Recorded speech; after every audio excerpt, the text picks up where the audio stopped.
Anti-Federalist number 16. Europeans admire and Federalists decry the present system. Alfred defended the Articles of Confederation, taken from the New York Journal, December 25, 1787, as reprinted from the Philadelphia Independent Gazetteer. To the real patriots of America, America is now free. She now enjoys a greater portion of political liberty than any other country under heaven. How long she may continue so depends entirely upon her own caution and wisdom. If she would look to herself more and to Europe less, I am persuaded it would tend to promote her felicity. She possesses all the advantages which characterize a rich country, rich within herself. She ought less to regard the politics, the manufactures, and the interests of distant nations. When I look to our situation, climate, extent, soil, and its productions, rivers, ports, when I find I can at this time purchase grain, bread, meat, and other necessaries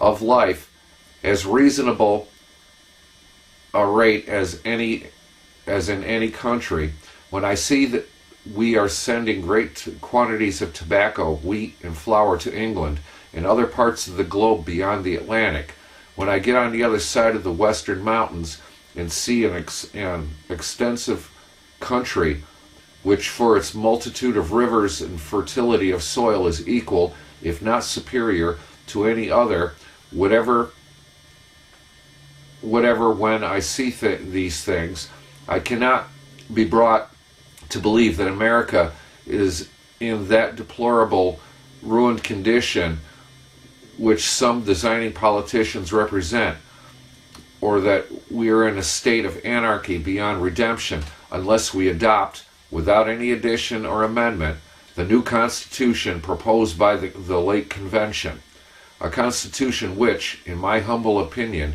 contains the seeds and scions of slavery and despotism.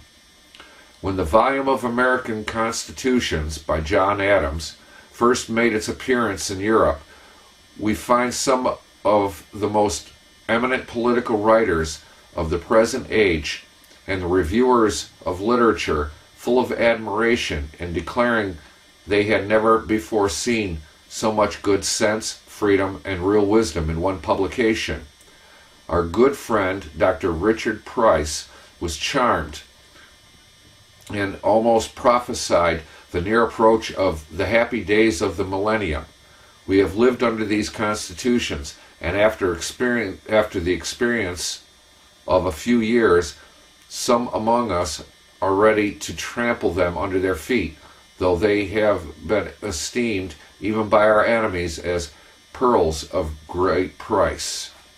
Let us not, ye lovers of freedom, be rash and hasty. Perhaps the real evils we labor under do not arise from these systems.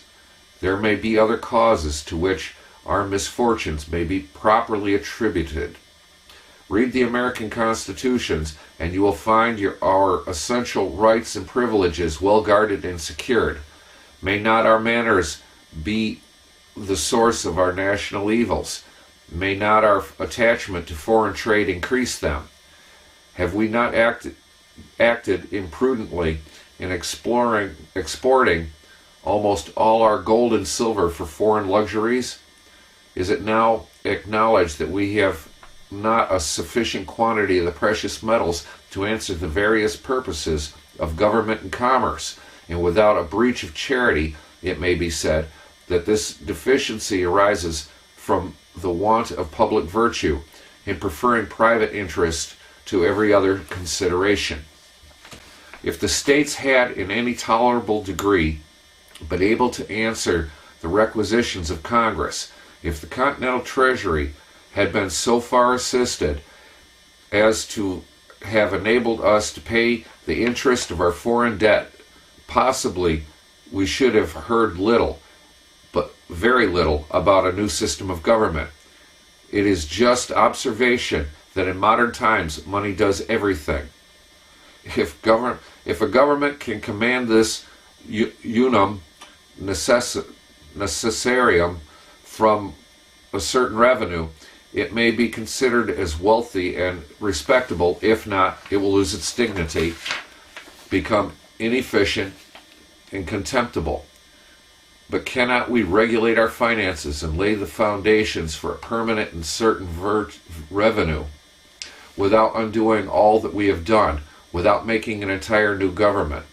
The most wise and philosophic characters have bestowed on our old systems the highest encomiums. Are we sure this new political phenomenon will not fail? If it should fail, is there not a great probability that our last state will be worse than the first? Orators may declaim on the badness of the times as long as they please, but I must tell them that the want of public virtue and the want of money are two of the principal sources for our grievances, and if we are under the pressure of these wants, it ought to teach us frugality, to adopt a frugal administration of public affairs. Alfred. Okay, folks, last one for today. Anti-Federalist number 17. Federalist power will ultimately subvert state authority. The necessary and proper clause from the beginning been a thorn in the side of those seeking to reduce federal power, but its attack by Brutus served to call attention to it, leaving a paper trail of intent verifying its purpose was not to give Congress anything the Constitution forgot, but rather to show two additional tests by any legislation Congress should attempt, to wit, that the intended actions would be both necessary and proper to executing powers given under the clauses of 1 through 17 of Article 1, Section 8. This is the famous Brutus. This new government is to possess absolute and uncontrollable powers, legislative, executive, and judicial, with respect to every object to which it extends. For by the last clause of Section 8, Article 1, it is declared that the Congress shall have power to make all laws which shall be necessary and proper for carrying into execution the foregoing powers, and all other powers vested by this Constitution in the government of the United States, or in any department or office thereof.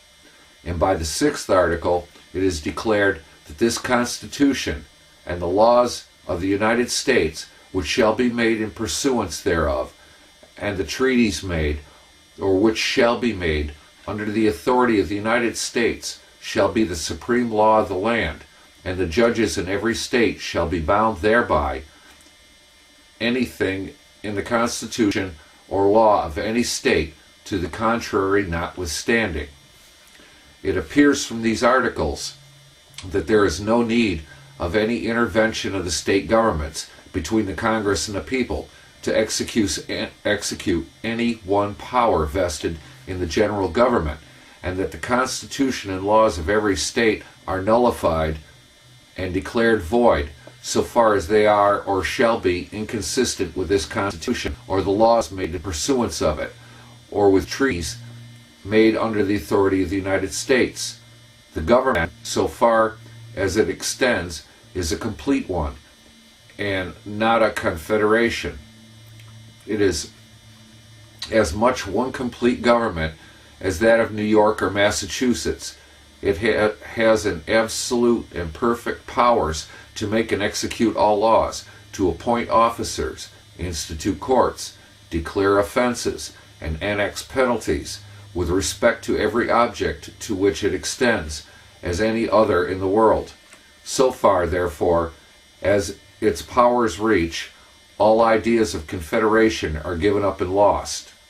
It is true this government is limited to certain objects or to speak more properly, some small degree of power is still left to the states, but little attention is given to the powers vested in the general government, will convince every candid man that if it is capable of being executed, all that is reserved for the individual states must very soon be annihilated, except so far as they are barely all that is reserved for the individual states must soon be annihilated, except so far as they are barely necessary to the organization of the general government.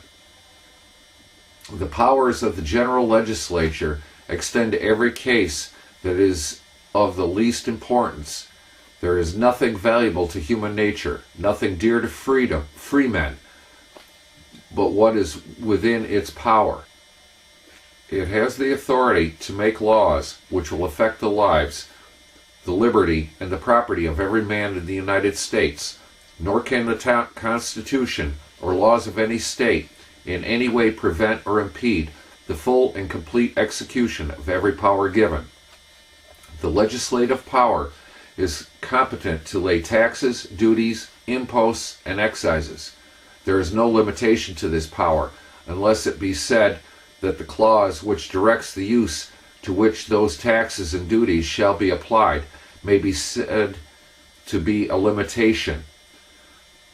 But this is no restriction of the power at all, for by this clause they are to be applied to pay the debts and provide for the common defense and general welfare of the United States. But the legislature have authority to contract debts at their discretion.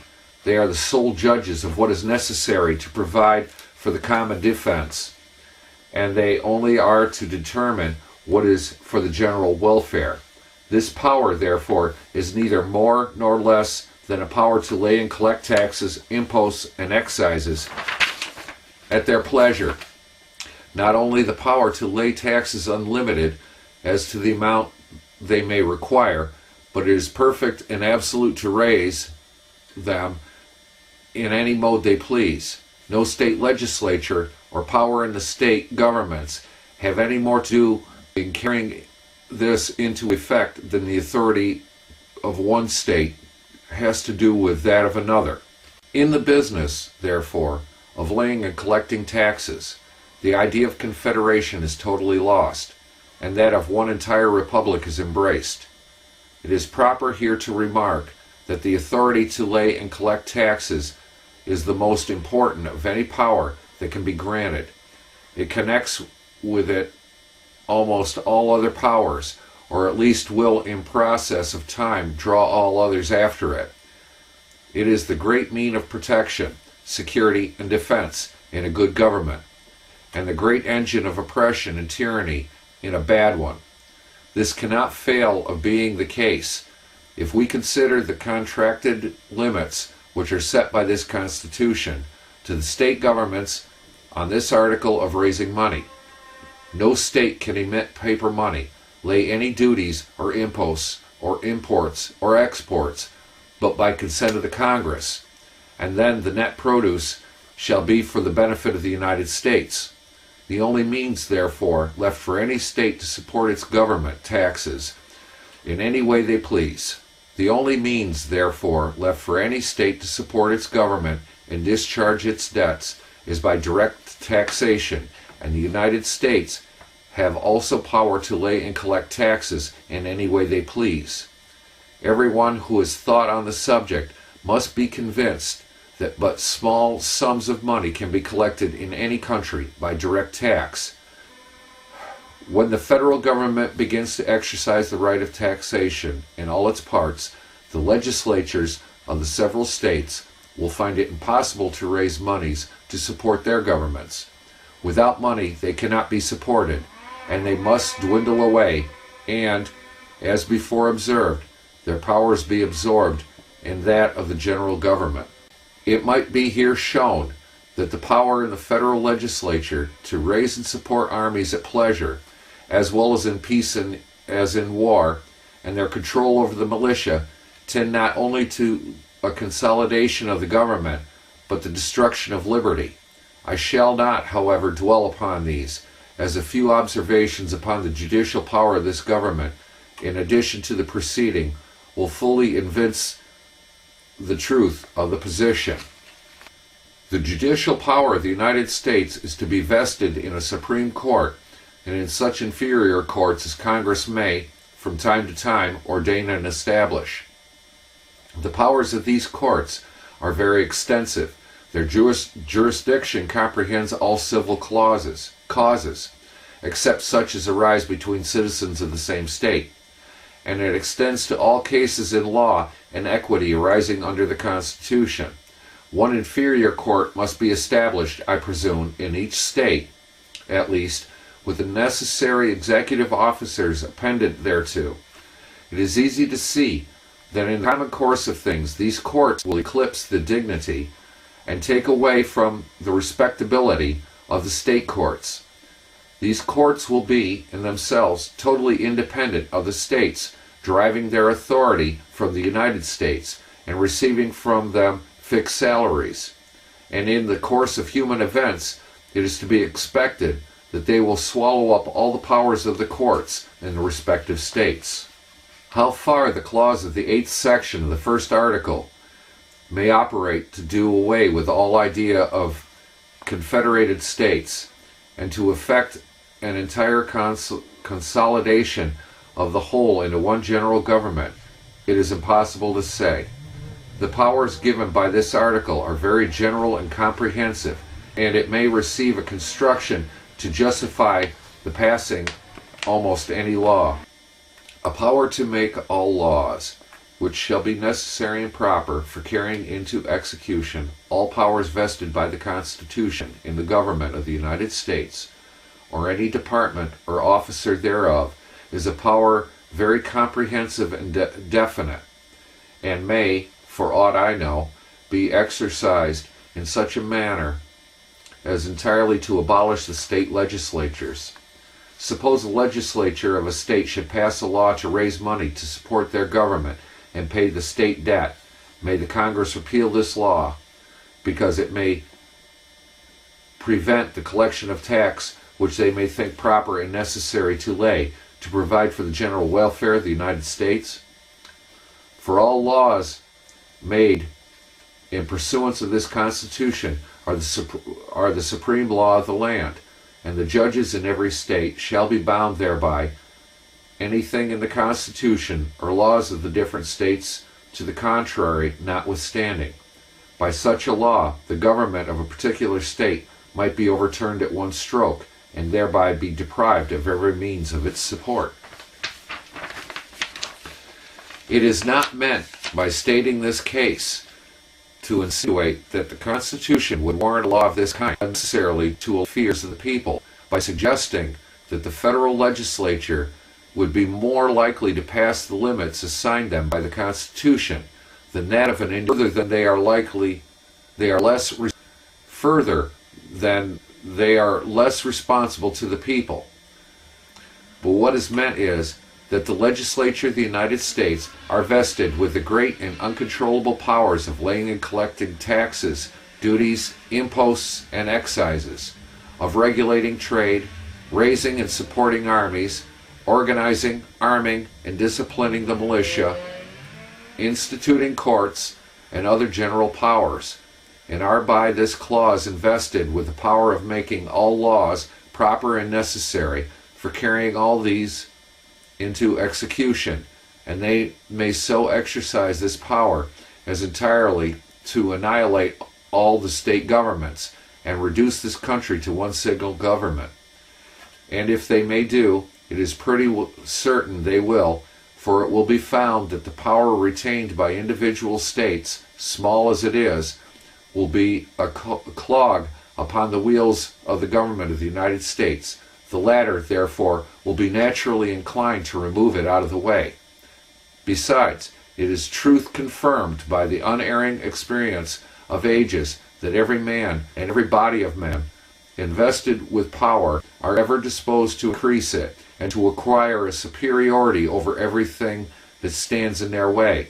This disposition which is implanted in human nature, will operate in the federal legislature to lessen and ultimately to subvert the state authority, and having such advantages will most certainly succeed, if the federal government succeeds at all. It must be very evident then that what this Constitution wants of being a complete consolidation of the several parts of the Union into one complete government, possessed of perfect legislative, judicial, and executive powers to all intents and purposes, it will be necessarily acquire in its exercise in operation. Brutus. Something to think about, folks. Again, back in 1787, they were warning about what we have now.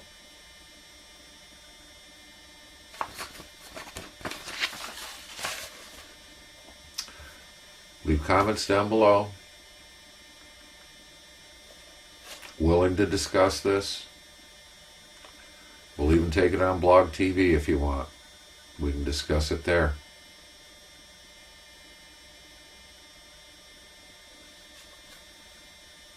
Peace. Know your history.